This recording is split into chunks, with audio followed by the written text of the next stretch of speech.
Merry Christmas. This is Pastor Scott Conway with Quest Xeon. The topic today is called Me Pole, We Pole. I would like to begin with a beautiful Christmas.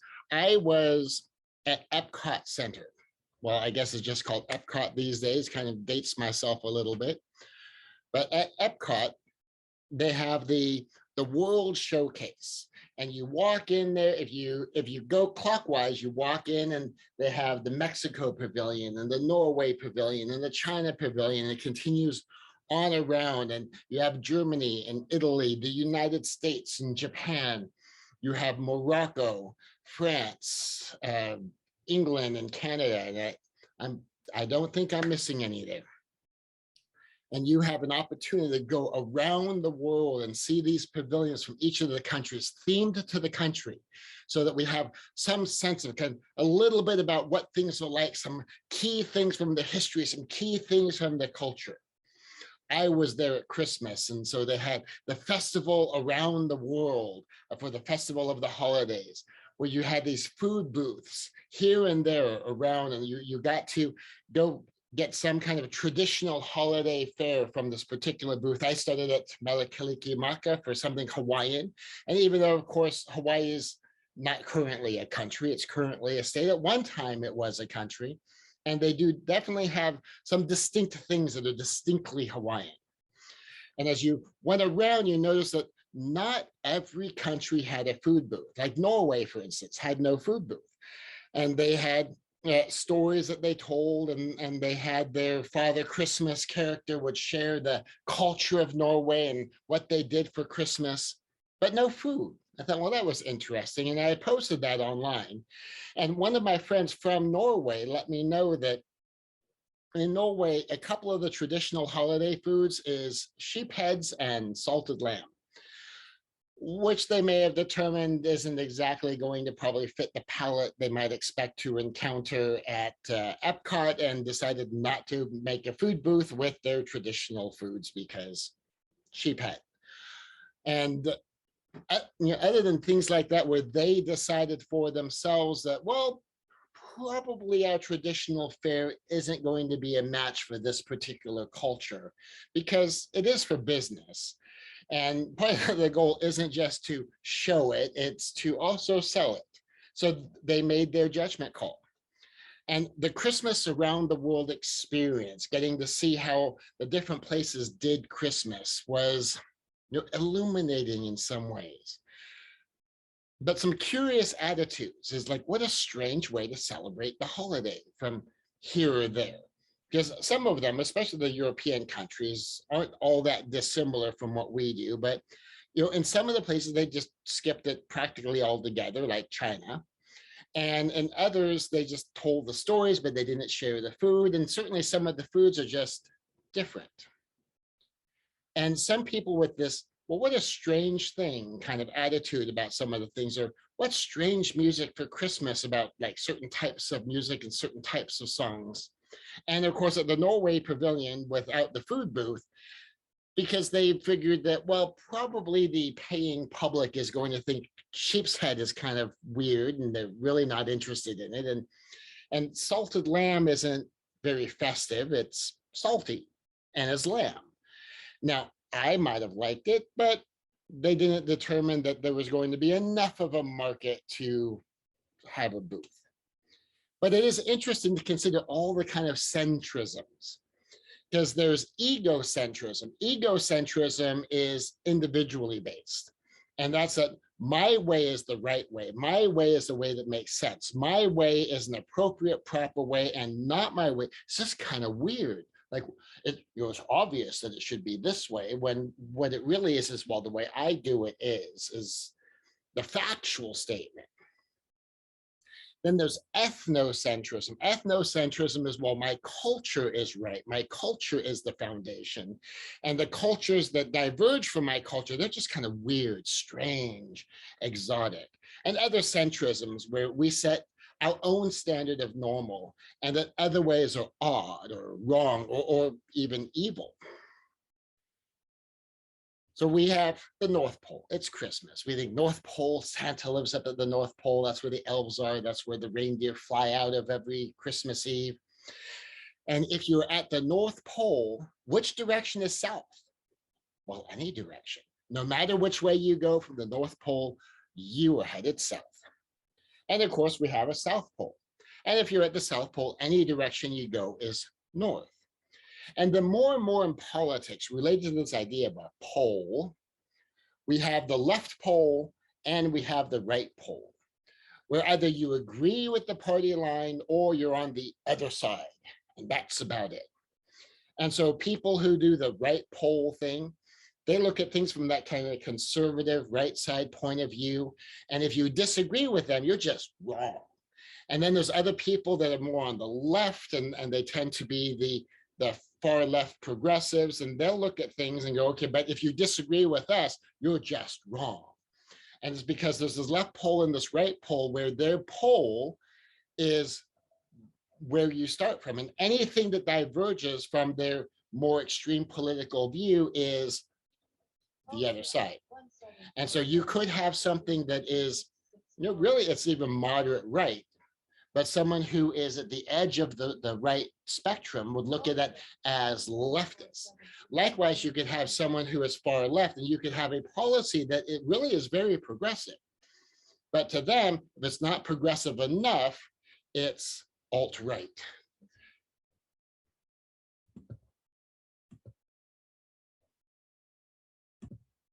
And this left pole and this right pole idea got me thinking about this concept of the me pole. A me pole would definitely be egocentric. It's the my way is the right way and not my way would then be the wrong way. And I've had conversations with people who talk about things like, well, the way it is. And they talk about the way it is. Well, the way it is really is their own egocentric point of view that is obvious to them, because to them, this is the way you do it, and this is why you do it. And that to them, the not that way is wrong. Not that way is stupid or unwise, that someone is missing the obvious, missing the clear, that they're doing something they really ought to know better than to do because everybody knows it's just common sense. And when you come at something with this attitude of the me pole is, it's just my way. Of course it's my way. My way is the right way. My way is the common sense way. My way is the way that everyone just ought to do it. And it's clear. And if they don't do it my way, if I share with them what my way is, they will see that it's just common sense. And of course, this is the way they should do it, because the way that's not my way is obviously completely missing the mark. So we would be doing better, though, I think, for something I would call a we pole. An our way, seeking to understand that it's not my way or your way, it's our way, that there's this expansiveness to it. That when I walk into Epcot, to the World Showcase, and I see the cultures around the world, to walk in with the attitude that all these different ways are just different, and to become curious as to why is their way their way. What is useful in their way? What is valuable in their way? What is valuable in the reasons behind the way, the history behind their way? What can we learn from it so that we can expand ourselves and we can be more than we are? And I was thinking about this with Christmas. We have Santa Claus in North America. Well, where do we get it? Well, we got it from a Dutch pronunciation of Saint Nicholas, that they were celebrating Father Christmas, Saint Nicholas, and it was Santa Niklaus. And that was understood as Santa Claus. And the kind of the little neat in front of the claus got dropped. And so it became Santa Claus in the United States. Yule logs go back to winter solstice celebrations, even winter solstice celebrations that predate Christianity. Christmas trees were German, as were Advent calendars and gingerbread houses. Wreaths go all the way back to Greek and Roman times. So many things that we all love and enjoy started with some other. And especially if we're here in the United States. that there's a lot of things that, quite frankly, arose in the United States in the last couple of 100 years, but there's also a lot of things that we just kind of adopted from other cultures that came here with their traditions. And we saw that, well, that's kind of cool. And we liked it. And so we all started doing it. We saw the Tannenbaum, the Christmas trees from Germany, and go, well, that's kind of cool, decorating a holiday tree. We like that, and we started doing that. And all of these old traditions and things that we began to see that we liked, that we adopted, just became part of America's Christmas. But the other culture, the other people, and certainly other times fed into all of that. Even the things that arose in the United States arose in a different era. That in the 1700s, Christmas was actually illegal in a lot of places. It was considered a raucous time that was against Christianity and against what the somber religion of the holiday, the holy day. And it was actually illegal in some places. And then it shifted over the 1800s and became to be more and more celebrated until by the late 1800s, it was ubiquitous. We had Christmas celebrations all over the place. And we talk about now with putting Christ back in Christmas. Well, there was a period of time where Christmas was considered unchristian. And so trying to find that sweet spot that we all can kind of enjoy and agree on. And it's never going to be 100%. But to honor and respect the variety of traditions, to look at an usness of it. So when we talk about one of our core ideas in Quest Xeon, is that the Bible is the word of God. That means the books in the Bible are the right books. The words in those books are the right words, and you have the right words in the right books composing the right Bible. But then we also say the Bible is the word of God. Our interpretation of the Bible is not the word of God. That means that reasonable minds may differ. So imagine, in my case, I went to a Baptist seminary, and I don't always agree with what the Baptist seminary taught. What if I had gone to a Catholic seminary? What if I had gone to a charismatic Pentecostal seminary? What if I had gone to an Eastern Orthodox seminary? What if I had gone to a Presbyterian or a Lutheran seminary? Depending upon where you get trained, you're getting trained by men and women of God. You're getting trained by scholars. You're getting trained by people who have studied Greek and Hebrew and studied the traditions of the church dating back to the founding of Christianity and predating Christianity to the Jewish origins of the Christian faith. And they don't all agree. And who am I to say with absolute certainty that I know that the one that I learned is exactly right? That's exactly the word of God. And all those other people, they're wrong. They're deceived by the devil. They're missing the point that they are anti-Christian. Because the truth of it is, I don't know. But I do know that if I'm going to use the Bible as the primary source material, if that's going to be my starting point, that I have to respect the words in the book. I have to respect the books that compose the Bible. I have to respect the Old Testament and the New Testament. But that doesn't mean that I necessarily have to take one particular interpretation over another particular interpretation. Because here's our point of view. If an interpretation allows the words to be the words without having to take those words and make them not be the words, maybe it's right. I might agree with it, I might disagree with it. Whether I agree or not, maybe it's right, because if it is an interpretation that lets the words be the words, it could be the right interpretation. I don't know for sure, but right now I know in part. Later on, when I stand before God, then I shall know fully, even as I am fully known. But for now, I see through a mirror dimly. And that I am taking my best guess based upon my intellectual conclusions, based upon the values that I already have, which includes the culture that I came from. And all that kind of filters some of what I see and some of how I see it. Now, a clearer way a lot of us can understand it is that kind of this ongoing idea that when you read the Bible again and again, and it's like an annual experience for you, what happens from time to time is you come across something, You never saw that before. Now, obviously, the words were in there before. Obviously, that book of the Bible was there. Those words were in that book of the Bible. Now, maybe you're reading a different translation, because I tend to go between translations. I might read the Geneva Bible, a King James Bible, a New International Version, a Living Bible. My preferred is the New American Standard, and that's kind of my go-to. I like that one. But I go through all of the translations, and so sometimes you see it phrased differently. But what happens a lot is you have some life experience, and your life experience lets you look at something in a new light, because now something means something to you different than it meant before.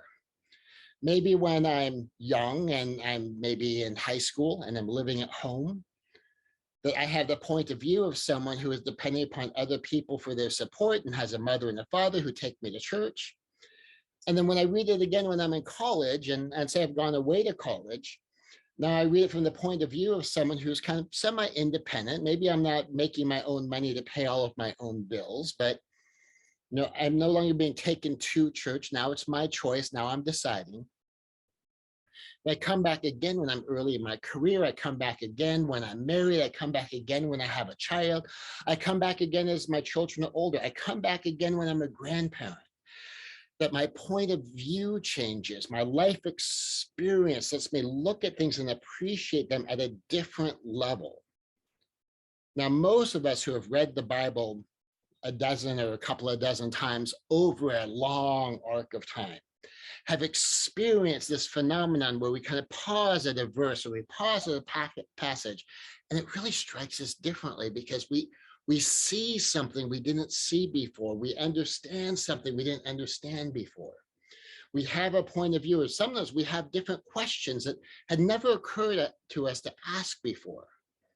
And when we experience that just for ourselves in our own lifetime, where 56-year-old Scott is reading the exact same words that 46-year-old Scott read, but they mean something a little different than 56-year-old Scott, it shouldn't surprise anyone that non-denominational pastor Scott sees it a little bit differently than Baptist Scott would have, or Pentecostal Scott would have, or Catholic Scott would have. That we see things differently because of a point of view, and likewise differently than American Scott would, or Japanese Scott would, or African Scott would, or European Scott would, because I have a point of view that's also steeped in my culture. And I would probably see it different as 21st century Scott than I would have in 19th century Scott, or than I would have in year 1000, 10th century Scott, in the 900s, than I would have had I become a Christian before Constantine. That if we understand that our culture, our experience comes into that, we really should be able to understand that I have a point and my other self also had a point. And my point may have evolved, my point may be different, but it's not that I was totally stupid, the last time I read scripture. It's that I've had experience since then. Well, likewise with other people, they have different experiences than me. They grew up in a different time, in a different culture, in a different place, under different circumstances. So I have a point, they may also have a point. It means we look for the good here, we look for the good there, we look for the good everywhere. And yes, there are some things that are just bad. And that there's a pretty much a universal expectation that the vast majority of people agree that's bad. And sometimes even the people who engage in the behavior, even the people in the culture who engage in the behavior, think it's bad. And certainly they might do it outward, but they hate it when it comes at them. And so like some cultures that might believe that like being deceptive, getting away with something, being able to steal something, being able to lie, cheat, and steal and destroy is cool when they get to do it, still think it's bad when it comes in their direction. So yes, there are some things that are just bad, but most of the things that we don't like, we just disagree with, or we just dislike. It's not weird, it's not wrong, it's not bad or evil. It's just different. Maybe we disagree. Maybe we just dislike it. And even on things we think we disagree with or dislike, it's probably more likely dislike than really disagree, because the disagree, we need to have a sufficient understanding of the actual facts so that we can draw a conclusion. And we need to have enough understanding and insight into the principles behind those facts, the values being manifest, the consequences intended and unintended of that point of view, our own point of view, so that we can draw a conclusion. And very often when we understand a position better, we can see what makes sense in it, even if we still disagree. But that's what it takes to really disagree. If I can make an argument for your side that's as strong or better than you could make for your own side, and I still disagree, at least I'm coming to it with an understanding. And then likewise, if I can make my own case and you can agree or disagree to the extent you understand my side. Thus, most things are like or dislike. Not as many things are agree or disagree as we think, and not as many things are moral judgments as much as they're individual value judgments. So when I look at Christmas, I see so many beautiful ways that we celebrate all over the world. I see so many beautiful traditions, many of which mismatch me. They mismatch my traditions. But they're a thing for the people for whom it's their thing. And this Christmas, a great gift we can all give is respect.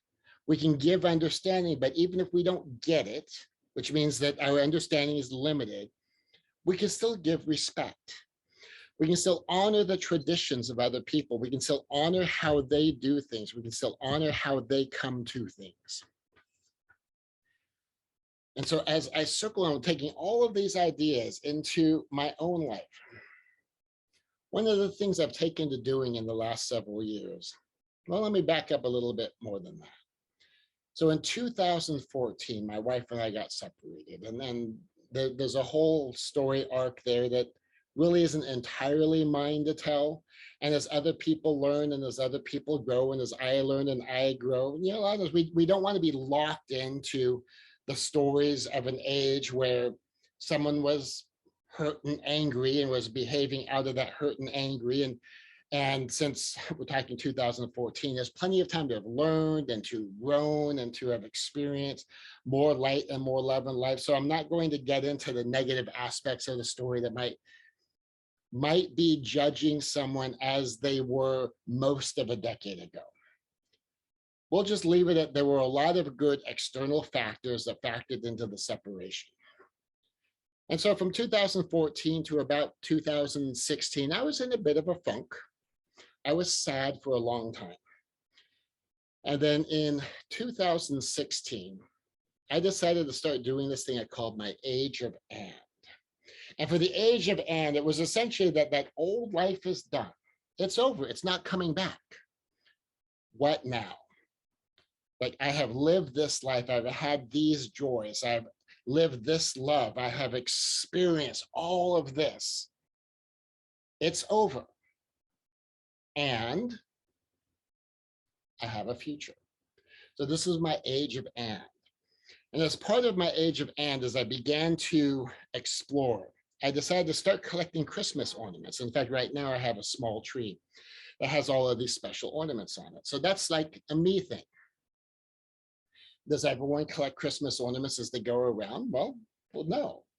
Enough people do that there seem to be ornaments around just about everywhere I go. Now, curiously, at some place like Knott's Berry Farm, I would have expected a Knott's Berry Farm ornament. Turns out I couldn't find one. Disney, on the other hand, tons of ornaments. Universal Studios, East Coast, West Coast, just had Universal Studios ornaments up until this year. This year was the first time I was in Florida and I saw they had a specific Universal Studios Florida ornament. So I got that one. And as I've been traveling, I've been gathering up these ornaments as kind of a Scott tradition, and it's become a thing that I do. Does that mean you have to do it? Of course not. Why would I collect ornaments? Why not something else? Well, there really isn't a reason why not something else. It's not like, well, I think doing that is immoral. That's wrong. That's bad. I just happen to like ornaments. that I don't need to find space for them. They come out at the holidays. I put them up on a tree and I get to enjoy them year after year. So they're not just in a box somewhere, because I have plenty of keepsakes just lost in boxes from ages ago. And I still have boxes that I haven't dug through for a long time. So I probably still have them. But then this is a way I get to continue to enjoy them, and particularly enjoy them at the holidays. So that's a Scott tradition. That's just something that I like to do. You don't have to do it.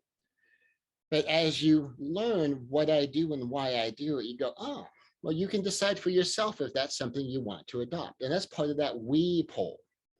So I don't look at, well, this is what I do. So you need to collect ornaments. You need ornaments done it because that's what I do. And if you don't do it, that invalidates me. You're trying to say that I'm wrong if you don't do it too. Not at all. That's a Scott tradition. And then if I get involved in a committed romance later on in my life, will that be an us thing? I don't know. It'll at least still continue to be a me thing, I suspect. And as we kind of move forward, I was reflecting on the fact that, a kiss under the mistletoe. I don't know if that's still a thing or not, because I don't see mistletoe in the stores like I used to. And I was asking about that, and people said, oh yeah, I haven't seen as much of that, but it is still around. But now it's more that only already committed couples kiss under the mistletoe. And the suspicion is that there's probably been more than one like corporate event where someone was taking advantage of that, where a sweet, friendly, consensual kiss under the mistletoe was turning into borderline sexual assault under the mistletoe. And when people are drunk at a party, lines get crossed because drunk people often act stupid. And so, and it doesn't take many. All you have to have is like one or two people who are crossing a line and you go, okay, you know what? We can't do that anymore because we're not having that at our party. So it could totally be. And as I realized that, well, yeah, I haven't had a kiss under the mistletoe for this would be the 8th year, thinking, yeah, that might be a thing I would still enjoy, but now it's become like more significant. And while for other people, that might be a comfortable, casual thing. It used to be for me.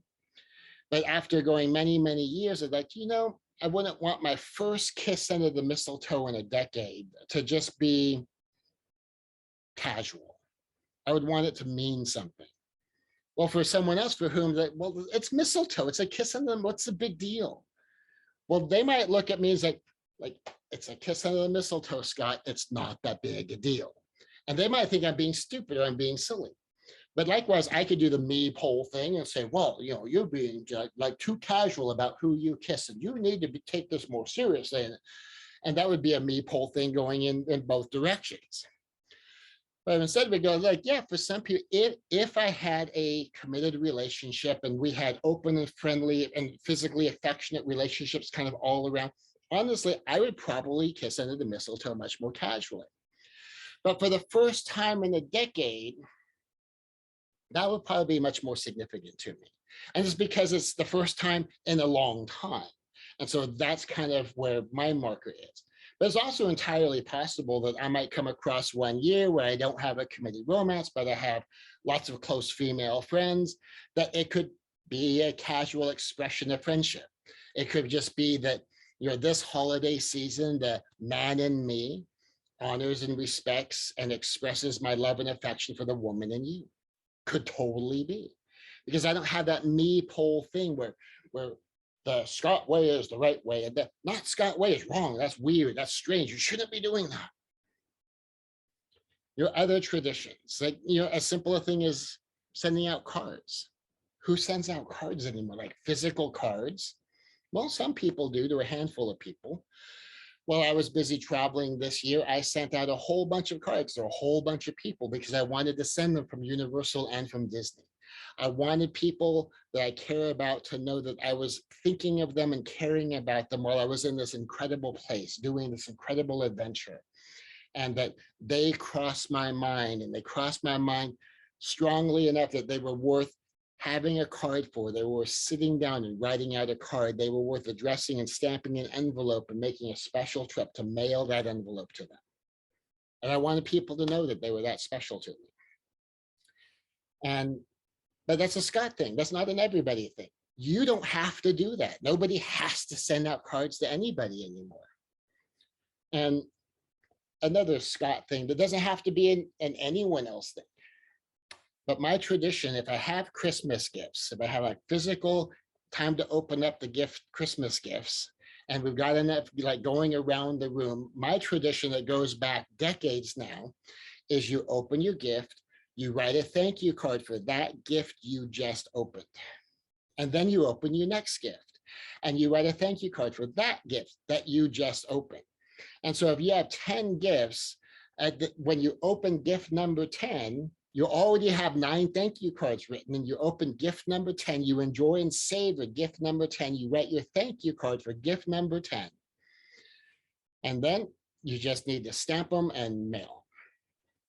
And what I would recommend for people is when they would have the gifts coming into them in the mail, pre-address all the envelopes, because sometimes that's the most time-consuming part, is hunting down all the addresses. But if you do that as things show up under the tree, and you do the return addresses, which you can do anytime beforehand, and then you write out the addresses and put them with the envelope. So then when you open, pardon me, when you open the gifts, you write out the thank you card, stick it in the envelope that's already addressed, and then when you're all done, then you put stamps on all of them, and off they go.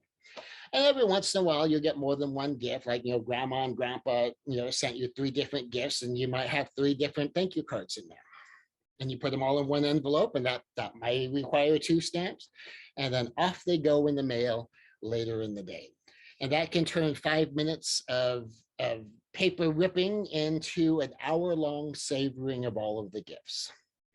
Now, what if you don't do that? Totally okay. That's another Conway tradition. That's another Scott way of doing things. Does that mean you have to do it? Of course not. And I'm not going to be judgmental about it if you don't pause between each gift to write a thank you card. I'm not even going to be judgmental if you don't do thank you cards at all. I think they're a beautiful, wonderful, classy idea. Doesn't mean you have to do them. It just means I like them. I like to receive them. I like to send them. It's something that is a Scott thing. But if I did the me poll thing, well, if you don't do thank you cards, then you're just wrong. Like, what's wrong with kids these days? They don't do thank you cards. These stupid parents aren't okay, that's getting into that me poll thing again, where not my way is wrong, not my way is rude, not my way is ungrateful. Just not my way is not my way. So this whole idea of a me poll, a we poll, we have different ways of doing things. People get to do things their way. And part of what I say is, so they make their choice, and then I make my choice based upon their choice.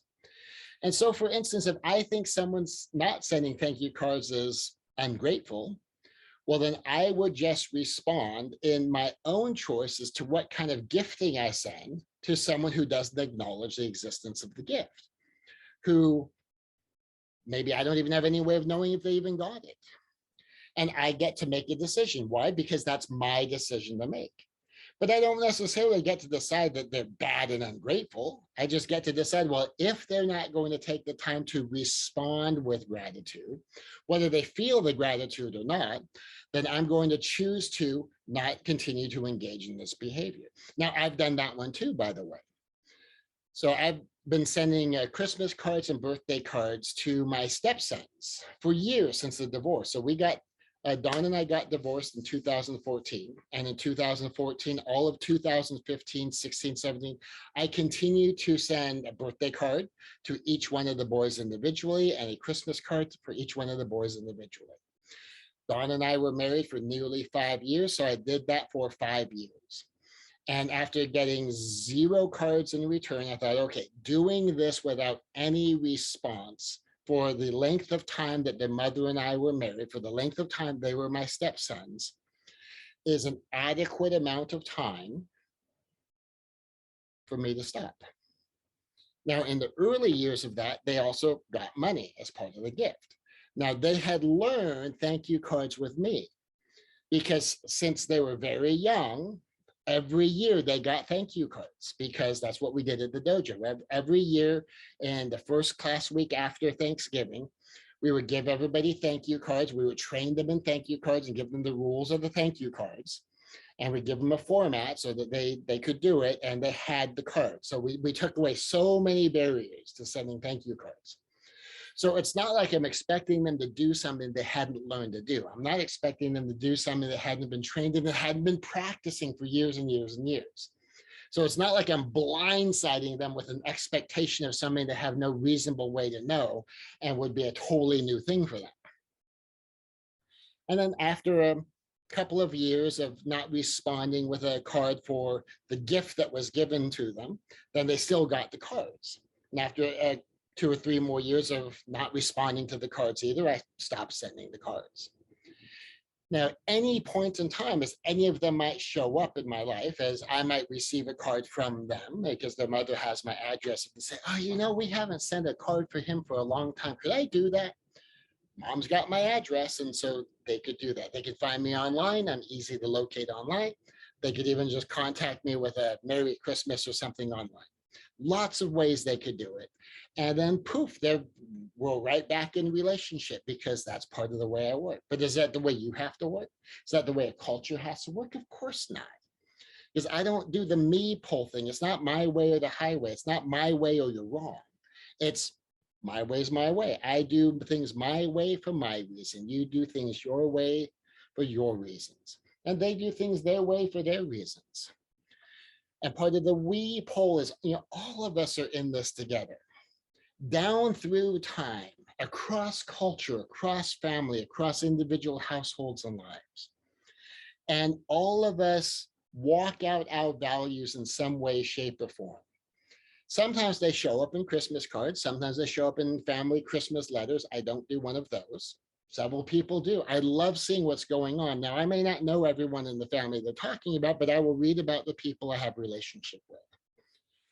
And that as I get to explore and learn and understand all these different ways of doing things, all these different traditions, and sometimes participating. When I was married to Dawn, one of the things that they would do is every Christmas was Christmas pajamas. And every Christmas Eve morning or Christmas morning, that they would all be wearing the Christmas pajamas that mom got or that wife got. And I had a great time participating in that tradition. That's not one that I continued with. I had a tradition that went on for years. If I would go visit the Hotel Del from 1981 through 2019, if I lived in San Diego during Christmas, I visited the Hotel Del to see their tree. And whether I was married or whether I was dating, I would take whoever I was there with. And nothing was on reserve because it's a Scott thing. Dawn, after she got divorced from the boy's father, would take the boys down to the Hotel Del every year. She lived in San Diego, and they had their tradition, is they would go to Spreckles. They would get some kind of candy from the Spreckles candy store. They would go see the tree, and that was part of their tradition. And then she would also get an ornament. And so she had a Hotel Del ornament, which are pretty expensive. They're like $25 to $50 depending upon what they're doing with the ornament that year. And the kids always got their candy at them, and they got to walk around the area. One year, one of the boys wanted to do ice skating for his birthday because his birthday is just before Christmas. And so we went down there and we did it on a separate trip because we're not going to combine the birthday and Christmas thing. On a separate trip, he got to go down and have his ice skating at the Hotel Del. So there's ice skating down by the beach. Now, is that something I have to continue after the divorce? No, that was a her thing that I participated in when she and I were in us. But that's not necessarily a Scott thing. Now, could I have continued with it? Totally could have. It's not like it's exclusively a Dawn thing. If you're not with Dawn, you're not allowed. So no matter what we do, no matter how we do it, to look at the us, to look at the we, and for us to be in this together and to make our choices as we move forward with our own Christmas traditions and decide what we want to do, what maybe we want to add, what maybe we want to revive, what we want to adopt. Maybe for some of us, we might think, I haven't done Christmas cards for a long time. Or for some of us, we might think, yeah, I've never done Christmas cards on our own. That was something that my mom did when I was growing up, but I never did that as a grown up. Or some of us might decide that thank you cards are a thing. And it might be nice to do thank you cards. Maybe I haven't expressed the kind of gratitude that I should have expressed, that I was kind of expecting, but not appreciating. And maybe that would be a good thing for me to do. And for us to kind of decide and to be able to look around at the usness of the holiday season and to consider this not just at Christmas, but year round. Who do I want to be? How do I want to show up? What do I want to be? The me things. What do I want to just try out? Maybe I'll try out sending thank you cards for at least the more expensive or more lavish gifts. Maybe I'll make it a point to pick up the phone and say thank you, or jump on a video call and say thank you. Or at least send an email or a message, or a text. Send a picture of the present with just a thank you. So they know that I got your gift, I opened the gift, here's the gift, and I appreciate it. Any number of ways to do it, just to try out and see. I decide, I would like to be a more grateful person. I would like to express that gratitude more. And might there be some people that won't receive it? Of course, because that's their prerogative. But I'm going to walk in this. And to recognize that the me of this year doesn't have to be the same me of next year. Because that same judgmentalness sometimes tends to defend territory. But if I do the me pole thing that, well, I'm right, other ways are wrong, it's a lot harder to adopt other ways because I was just calling them wrong. But I can look at the value in other things and go, you know what? That's pretty cool. I think I'm going to give that a try and see what I think, see how it feels, see if I want to consider it as a new me thing.